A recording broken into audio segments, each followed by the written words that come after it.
As it had been in the years before the Great War, Big Mountain, the Big Empty, became home to one of the brightest minds of the 23rd century. The Courier watched over the Big Empty for years to come, caring for it and keeping its discoveries safe until they were needed to help others. Which had always been Big Mountain's purpose. Past the laboratories and science, it had always been intended as a place to build the future of all mankind. The Sync Central Intelligence Unit was impressed by the amount of exploration the Courier had undertaken. Facilities believed lost, destroyed, or ones that had simply gotten up and walked to new locations had been rediscovered by its intrepid new master. Internally, the artificial personality debated as to whether it preferred the old management to the new, and concluded that the Courier's thorough approach to research and investigation was admirable and worthy of its respect. Dr. Mebis continued his research undisturbed in the Forbidden Zone. As much as he had attempted to create better scorpions, he tried the same with humanity, with considerably less success. These failures didn't bother him over much. Once the rush of mentats wore off, he forgot he had failed in any event. After all, the bright young mind who had come to visit him in the Forbidden Zone had already exceeded his expectations. The Sync atop the dome bustled with the voices of a small town, constantly chirping, arguing, and snarling at each other. Still, this all happened productively in the interests of its new owner. The Sync Central Intelligence Unit discovered, despite its inversion code, it was comforted by the sense of community the other personalities gave it.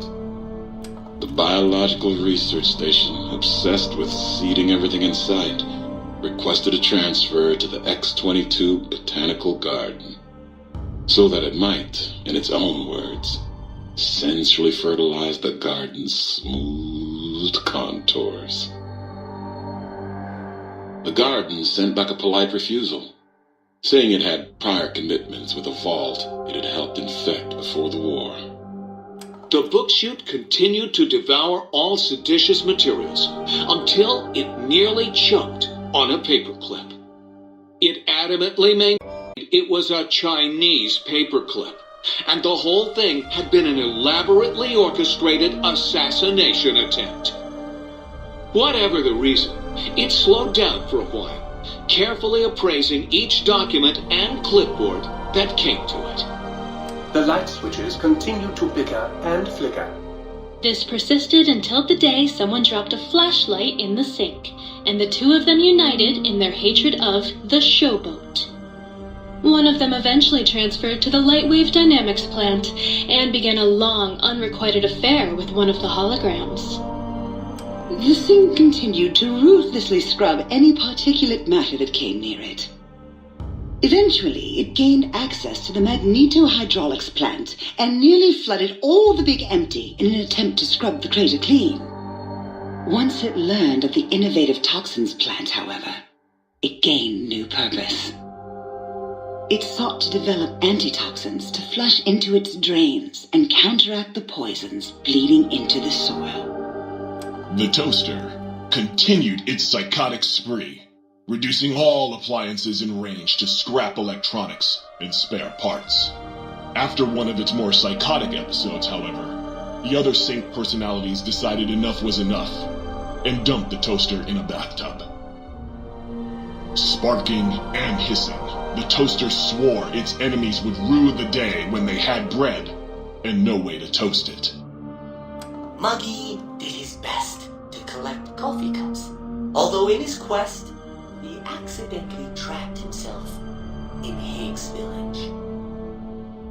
It might have been the end for poor Muggy. Except, he found it peaceful there, tidying up the kitchens of the think tank professors back when they had been flesh and bone. Well, except for Dr. O, who was an asshole for having created Muggy in the first place.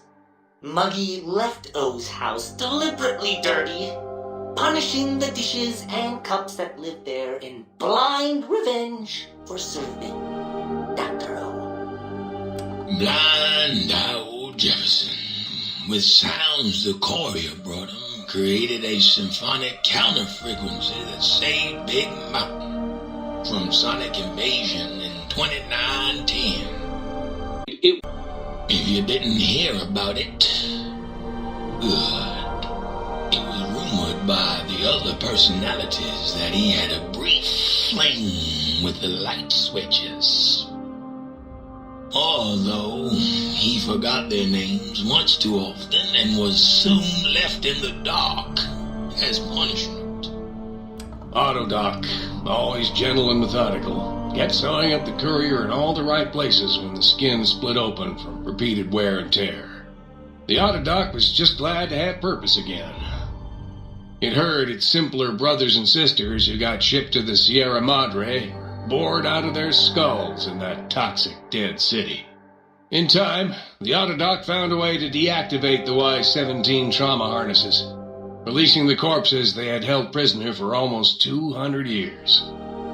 As the Courier ran through the X8 facility multiple times, the computers analyzed the test subject's movements. Rather than performing a superficial observation, they realized the subject barely knew what communism was, or even what a high school was. This confused them for a time, until the facility finally realized that its research had succeeded. So it let its cyber dogs out into the wastes to help protect small communities from physical aggression rather than communist propaganda. The infiltration program in X-13 felt spent, having repeatedly upgraded the stealth suit until it could upgrade it no more. It felt warm, fulfilled, and a bit sluggish. It realized not long after the stealth suit had left it without so much as a note on the nightstand. So the infiltration program sent out robo-brains into the wastes, looking for its wayward technology. It eventually found Repcon HQ and set up a new research center, testing and murdering fiends who kept breaking into the facility. The Courier, organs intact, continued onwards, a little less heavy of step, but with all the organs in the right places, as they should be.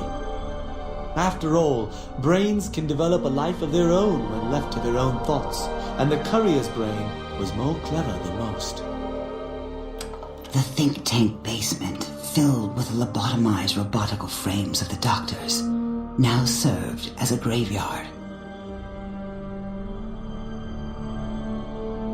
The monitors had recorded the battle in its entirety, including the think tank's final, shrill, terrified screams, whimpers, and pleas for mercy.